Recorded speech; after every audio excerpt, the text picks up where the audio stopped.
घरी शोधाव्या सीता सुंदरी जीवन पार्श्वच्या घरी अंतपुरी शोधित. अशा प्रकारचा एक प्रधान दुसरा महापार्श्वाचा प्रधान त्याच्या घरी शिरले ते लगेची सीता शुद्धार्थ तेथून लहानंत महोदराच्या घरात असे पाहत जानकी शोधा. मग महोदर नावाचा प्रधान तिथं ते पाहू लागले. ते त्यांना सीता शुद्धार्थ ते तुमडला हनुमंत तिथं काही सापडलं.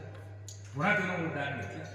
मोहराच्या घरात असे पाहत जानकी आती काय मा काय याची घरे शोधित जाय. हे तिचे पोर तिथं पण शुद्धा सीता आहे का पाहायला. अखेच कुमाराचे ठाव शोधून पाये वैदी. अख्या कुमार त्याचं घर पाहिलं. वरदाने जन्ममाळी तिथे शोधली जनक